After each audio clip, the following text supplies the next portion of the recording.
Hello students, remaining topic transgenic plants, జన్యు పరివర్తన మొక్కలు, transgenic plants, జన్యు పరివర్తన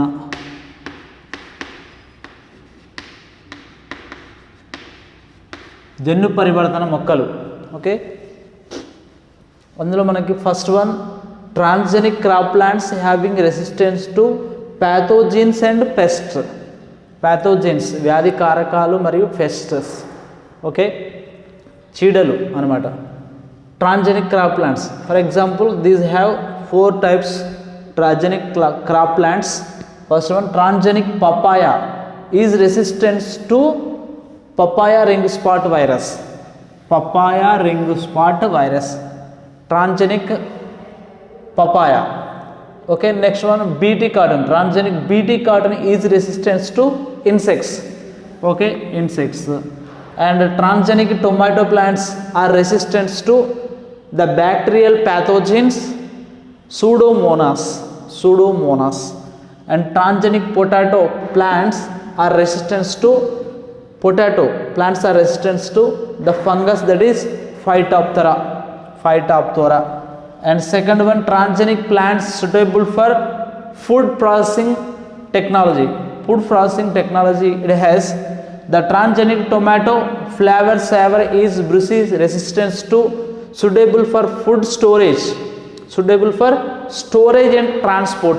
Okay, storage and transport due to delayed ripening and offer longer shelf life. Due to delayed and ripening offer longer shelf life. Okay, this is the transgenic crop plants. జన్యు పరివర్తన మొక్కల్లో చూస్తే మనకి ఇవి transgenic crop plants, పంట మొక్కలు అనేటువంటివి దేనికి నిరోధకంగా ఉన్నాయి అనేది, ప్యాథోజెన్స్కి పెస్ట్కు నిరోధకంగా ఎలా ఉంటాయి, ప్యాథోజెన్స్ వ్యాధికారకాలకు చీడలకు ఏ విధంగా నిరోధకంగా ఉంటాయి, చీడలకు రోగాలు కలుగజేసే వాటికి అండ్ చీడలకు ఏ విధంగా నిరోధకంగా ఉంటాయి. అందులో 4 ఉన్నాయి ఇక్కడ. ట్రాన్జెనిక్ పపాయ, బొప్పాయికి నిరోధకంగా ఉన్నటువంటిది కనుక్కున్నారు. ఏంటిది అది? Papaya ring spot virus. బొప్పాయి రింగ్ స్పాట్ వైరస్ని కనుక్కోవడం జరిగింది. దీనికి నిరోధకంగా, రెసిస్టెంట్ అంటే నిరోధం.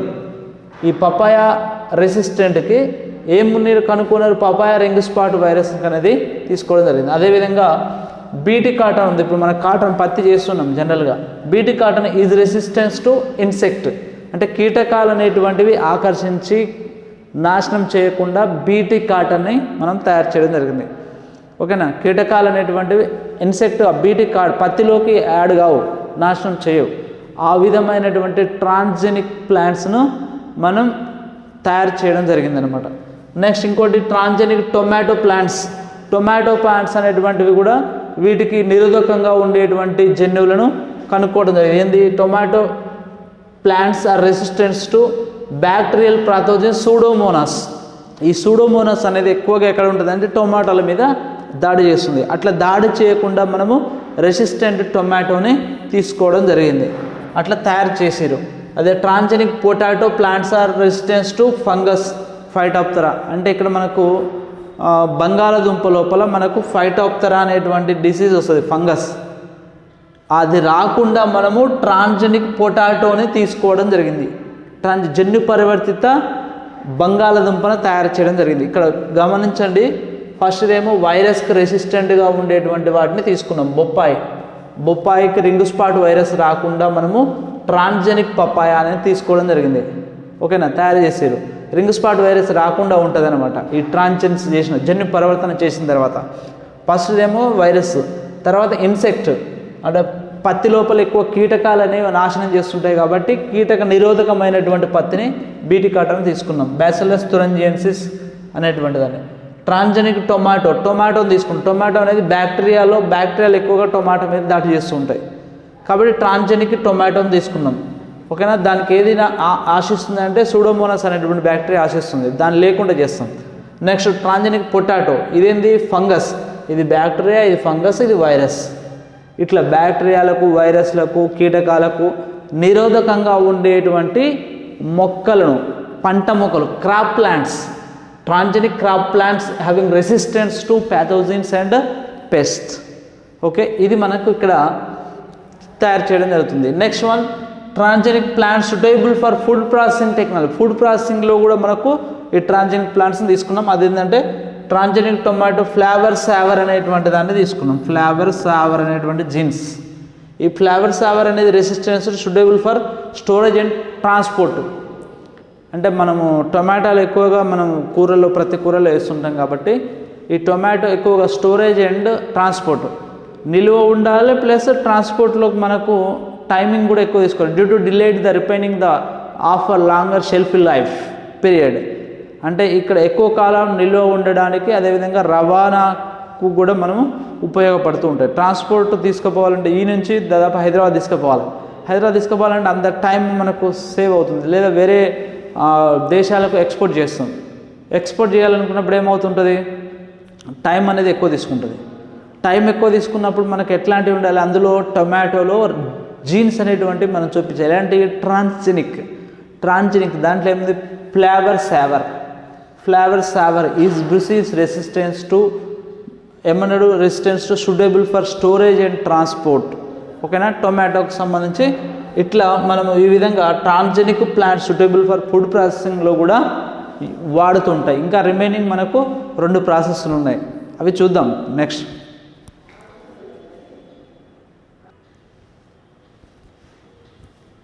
Hello, remaining topic in transgenic plants, జన్యు పరివర్తన మొక్కలు. Next third one, transgenic plants with improved nutritional values. What is the nutritional values? The transgenic golden rice obtained from Taipei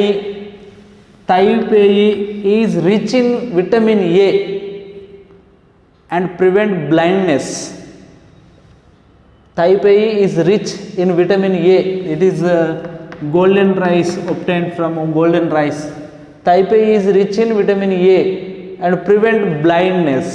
అంటే మనకి గోల్డెన్ రైస్ అనేటువంటిది మనం జన్యు పరివర్తన మొక్కల్లో గోల్డెన్ రైస్ అందులో దేని నుంచి తీసారు, తైపేయి అనేటువంటి దాని నుంచి తీయడం జరిగింది. తైపేయి అనేటువంటి మొక్క నుంచి ఇక్కడ గోల్డెన్ రైస్ అనేటువంటి దాన్ని తీసారు. ఆ గోల్డెన్ రైస్ అనేది ఏముంటుంది, ఎక్కువగా రిచ్ ఇన్ విటమిన్ ఏ అనేది ఎక్కువగా ఉంటుంది. దానివల్ల ఏమవుతుంది, అంధత్వ నివారణం అనేటువంటిది జరుగుతుంది. అంధత్వం అంటే గుడ్డివారు లేకుండా ఉండడం జరుగుతుంది. మనం విటమిన్ ఏ ఎక్కువ ఉందనుకో మన కంటి చూపు అనేది కోల్పోదు. విటమిన్ ఏ లోపం ఎక్కువగా ఉంటే గుడ్డిగా కనిపిస్తుంటుంది. అట్లాంటి భారతదేశంలో అంధత్వం అనేటువంటిది ఎక్కువగా ఉంది కాబట్టి మన శాస్త్రవేత్తలు transgenic golden rice obtained from Taipei which is rich vitamin A and prevents blindness. This is improved nutritional values అనేటువంటి పోషక విలువలు ఎక్కువగా ఉన్నటువంటి ఈ యొక్క వరిని కూడా తయారు చేయడం జరిగింది ట్రాన్జెనిక్ ప్లాంట్స్లో. తర్వాత transgenic plants useful for hybrid seed production అంటే మనకు సంకర జాతికి చెందినటువంటి వాటిని కూడా వాటిని కూడా మనం ఇక్కడ విత్తనాలను ఉత్పత్తి చేయడం జరిగింది. ఎట్లా, how it is the male sterile plants of Brassica napus are produced. This will be eliminate the problem of manual emasculation and reduce the cost of hybrid seed production. Brassica napus are produced male sterile plants. For example, male sterile plants పురుష మొక్కల నుంచి మనం ఏం చేస్తున్నామంటే ఒక brush సహాయంతో manual ఎమాస్కులేషన్ అంటే ఏదైతే పురుష మొక్క ఉంటుందో దానిలో ఉన్నటువంటి పరాగ రేణువులను చేతితోటి వేరు చేసి దానికి ఏం చేస్తామంటే స్త్రీ మొక్కతోటి పరాగ సంపర్కాన్ని జరిపి మనం ఏం చేస్తామంటే హైబ్రిడ్ సీడ్ ప్రొడక్షన్ని ఉత్పత్తి చేయడం జరుగుతుంది. ఎందుకు, పురుష పరాగ రేణువులు అనేటువంటివి అవి మామూలుగా సాధారణమైనవి ఉన్నప్పుడు మనము ఏం చేస్తామంటే కృత్రిమమైనటువంటి వాటిని ఆ స్త్రీ మొక్కల మీద వేయడం జరుగుతుంది. అప్పుడు ఏమవుతుంది, కృత్రిమమైనటువంటి ఆర్టిఫిషియల్ వేసినప్పుడు ఏమవుతుందంటే హైబ్రిడ్ సీడ్ అనేటువంటిది వస్తుంది. నాటుది కాకుండా హైబ్రిడ్ అనేటువంటి ఎక్కువ hybrid seed production useful for hybrid seed production transgenic ప్లాంట్స్లో. Okay, next one, transgenic plants tolerates abiotic stresses causes by chemicals, cold and drought, salt, heat etcetera. Okay, transgenic plants tolerates abiotic stresses అంటే ఇక్కడ మనకు అకర్బనమైనటువంటి బలాలు. అకర్బన బలాలు అంటే మనకు సాధారణంగా మనకు ఏబయోటిక్ స్ట్రెసెస్ అకర్బన బలాలు వచ్చేసి కెమికల్స్, రసాయనాలు, చల్లటి పరిస్థితి, ఎండినటువంటి ప్రదేశంలో ఉన్నా కూడా సాల్ట్ ఎక్కువగా ఉన్న ప్రదేశంలో హీట్ ఎక్కువగా ఉన్న తట్టుకునే విధంగా ఉండాలి. ఫర్ ఎగ్జాంపుల్ వెదర్ అనేటువంటిది మనకి ఇప్పుడు చల్లగా ఉంది, ఈ పరిస్థితిలో మొక్కలు అనేటువంటి చనిపోకుండా ఉండేటువంటి transgenic plants it is a resistant power ఎక్కువగా ఉండేటువంటి మొక్కలను మనము తయారు చేయాలి. ఎందుకంటే ఇప్పుడు వాతావరణంలో ట్రాన్స్జెనిక్ స్ట్రెస్సెస్ కాజెస్ బై ఏమున్నాయి, ఇక్కడ మనకు కెమికల్స్ ఉన్నాయి. కెమికల్స్, అదేవిధంగా కోల్డ్, చలి ఎక్కువగా ఉన్నా కూడా బతకగలగాలి. డ్రాట్ అంటే నీరు తక్కువగా ఉన్నా కూడా బతకగలగాలి. అండ్ సాల్ట్, ఉప్పు ఎక్కువగా ఉన్నా కూడా బతకగలగాలి. అదేవిధంగా హీటు, ఉష్ణము ఎక్కువగా ఉన్నా కూడా బతకగలగాలి. ఈ విధంగా ఉన్నటువంటి మొక్కలు మనము తయారు చేస్తున్నాం. ఏంటివి? Basmati variety of rice was made resistant against biotic and abiotic stresses. Basmati variety of rice against stresses, biotic and abiotic stresses. ఏబయోటిక్ అంటే కర్బన అకర్బన పదార్థాలను తట్టుకునే విధంగా మనకు బాస్మతి వెరైటీ ఆఫ్ రైస్ అనేటువంటి ట్రాన్స్జెనిక్ ప్లాంట్స్ను తయారు చేయడం జరిగింది. Okay, and Roundup Ready soybean is herbicide tolerant. Roundup Ready soybean అంటే తెలుసు కదా మనకు, చిక్కుడు టైప్. ఆ సోయాబీన్ కూడా మనకు హెర్బిసైడల్ అంటే మనకు పిచికారి మందులు అనేటువంటిది ఎక్కువ లేకున్నా కూడా తట్టుకునే విధంగా. ఓకేనా, టాలరెంట్ ఏమన్నాడు ఇక్కడ మనకి, soybean is herbicide tolerant plant.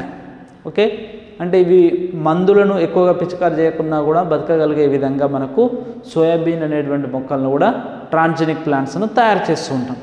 ఈ విధంగా మనకు మొక్కలు అనేటువంటి transgenic crop plants having pathogens and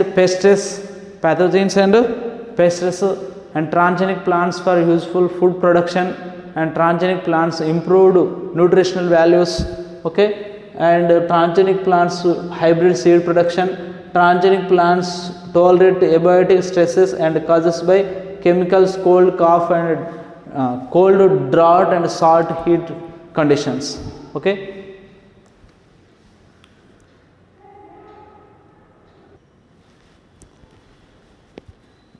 hello, our remaining topic is biosafety issues concerned with genetically modified crops. GMC అంటారు, GMC genetically modified crops. genetically modified crops, biosafety issues అంటే ఇవి జీవక్రియాపరంగా biosafety అంటే జీవక్రియాపరంగా మనకు ఉపయోగపడేటువంటి మొక్కలు. Biosafety issues concerned with genetically modified crops, that are there is a fear of transferring allergens or toxins to human and animals as a side effects. Genetically అంటే రూపాంతరం చెందినటువంటి మొక్కలు, జన్యుపరంగా రూపాంతరం చెందినటువంటి పంట మొక్కలు, genetically modified crops. There is a fear of transferring allergens or toxins to human and animals as a side effects. Okay, and there is a risk of changing the fundamental nature of vegetables.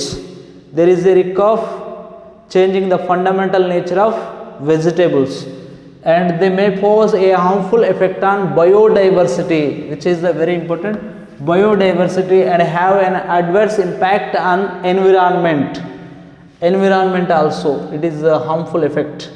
There is a risk of changing the gene pollution. There is a risk of gene pollution due to the transfer of new genes into related wild species and through natural outcrossing. This may result in the development of super weeds which may be fast growing than the crops and resistance to weedicides, and they may bring about changes in natural evolutionary pattern. They may bring about changes natural evolutionary pattern. Okay, genetically modified crops, there is a risk of changing, there is a fear of transferring allergens or toxins. Okay, there is a allergens and toxins, humans to animals. See, look here, జన్యుపరంగా రూపాంతరం చెందినటువంటి పంట మొక్కలు అంటే వాటిని ఎక్కువగా chemicals use చేసి, pesticides use చేసి, రసాయనాలు ఎక్కువగా యూజ్ చేసి, జన్యువులను ఎక్కువగా మార్పు చెందించడం వల్ల ఏం జరుగుతుందంటే మానవులకు జంతువులకు సైడ్ ఎఫెక్ట్స్ వస్తాయి. జన్యుపరంగా రూపాంతరం చెందినటువంటి పంట మొక్కలను ఎక్కువగా మనం పంట మొక్కలకు జన్యుపరంగా రూపాంతరం చెందించడం వల్ల ఏమవుతుందంటే మానవుల నుంచి జంతువులకు సైడ్ ఎఫెక్ట్స్ అనేటువంటివి హానికర ప్రభావాలు ఉంటాయి రూపాంతరం చెంది. ఇంకా ఏముంటాయంటే కూరగాయల యొక్క మౌలికమైనటువంటి సహజత్వంలో మార్పులు వస్తాయి. Fundamental nature in vegetables. Okay, there is a risk of changing the fundamental nature of vegetables. కూరగాయల యొక్క సహజత్వం అనేటువంటిది కోల్పోతుంది, fundamental nature of vegetables. And they may pose harmful effect on biodiversity. జీవ వైవిధ్యం అనేటువంటిది కూడా దెబ్బతింటుంది. అంటే జన్యువులు మార్పు చెందించడం వల్ల ఏమవుతుందంటే biodiversity, a harmful effect on biodiversity and adverse impact on environment. ఓకేనా, పర్యావరణం అనేటువంటిది కూడా వాటి మీద ప్రభావం పడుతుంది. అదేవిధంగా gene pollution, there is the risk of gene pollution due to the transfer of new genes. ఏమవుతుంది, జీన్స్ ట్రాన్స్ఫర్ చేయడం వల్ల ఒక మొక్క నుంచి మరొక మొక్కలోకి మార్పిడి చేయడం వల్ల ఏమవుతుంది, ట్రాన్స్జెనిక్ చేయడం వల్ల క్రాప్ ప్లాంట్స్ అనేటువంటిది ఏమవుతుందంటే ఇక్కడ జీన్ పొల్యూషన్, వాతావరణ జన్యు కాలుష్యం అనేటువంటిది ఏర్పడుతుంది. జన్యు కాలుష్యం ఏర్పడడం వల్ల ఏమవుతుందంటే దానికి రిలేటెడ్గా ఉన్నటువంటి సూపర్ వీడ్స్, కలుపు మొక్కలు ఎక్కువగా తయారవుతుంటాయి. కలుపు మొక్కలు ఎక్కువగా తయారై వాతావరణాన్ని కూడా నాశనం చేస్తూ ఉంటాయి. They may result in the development of super weeds which may be fast growing, ఎక్కువగా పెరుగుతుంటాయి. మన పంట మొక్కల కంటే ఎక్కువ పెరుగుతూ ఉంటాయి ఆ సూపర్ వీడ్స్ అనేటువంటివి. Fast growing the crops with resistance to weedicides and they may bring about changes in natural evolutionary pattern. అంటే ఇక్కడ జీవ పరిణామ క్రమానికి కూడా ప్రమాదం ఉంటుంది. ఎవల్యూషనరీ ప్యాటర్న్ అంటే జీవ పరిణామ క్రమానికి కూడా ప్రమాదం అనేది ఉంటుంది. జెనెటికల్లీ మాడిఫైడ్ క్రాప్స్, ఎక్కువగా మొక్కలను జీన్స్ మార్పిడి చేయడం వల్ల, జన్యువులను రూపాంతరం చెందించడం వల్ల ఏమవుతుందంటే వాతావరణం దెబ్బతింటుంది, పర్యావరణం దెబ్బతింటుంది, జీవ వైవిధ్య నాశనం అవుతుంది, కూరగాయల సహజత్వంలో మార్పు వస్తుంది. ఇవన్నీ కూడా జరుగుతుంటాయి. కాబట్టి మనం కూరగాయలని సహజంగా పండించాలి. ట్రాన్స్జెనిక్ ప్లాంట్స్ని ఎక్కువగా తయారు చేయొద్దు. ట్రాన్స్జెనిక్ చేసినా కూడా కొన్ని విషయాల్లో ఏమవుతుందంటే ట్రాన్స్జెనిక్ చేయడం వల్ల ఏమవుతుందంటే వైరస్ రెసిస్టెన్స్ ఏర్పడతాయి, బ్యాక్టీరియా రెసిస్టెంట్ ప్లాంట్స్ ఏర్పడుతుంటాయి, ఇన్సెక్ట్స్ రెసిస్టెన్స్ ఏర్పడుతుంటాయి, ప్యాథోజన్స్ రెసిస్టెన్స్ ప్లాంట్స్ అనేటువంటి చేయొచ్చు. బట్ దానితో పాటుగా ఏమవుతుందంటే అలర్జీన్స్ ఏర్పడి మానవుల నుంచి జంతువుల వరకు కూడా సైడ్ ఎఫెక్ట్ ఉంటుంది, కూరగాయల సహజత్వంలో మార్పు ఉంటుంది, జీవ వైవిధ్యం దెబ్బతింటుంది, జీన్ పొల్యూషన్ అనేటువంటిది ఏర్పడుతుంది. అంటే ఒకడు ఉపయోగకరమైన చేసినప్పుడు దానికి హానికరమైనటువంటి హార్మ్ఫుల్ ఎఫెక్ట్స్ కూడా ఏర్పడుతుంటాయి. ఓకే, ఇక్కడ మనకు ఎస్పెషల్లీ జెనెటికల్లీ మోడిఫైడ్ క్రాప్స్ వల్ల మనకు బయోసేఫ్టీ ఇష్యూస్ అనేటువంటిది ఏ విధంగా ఉంటుందో ఇప్పుడు ఇక్కడ చూడడం జరిగింది. ఓకే.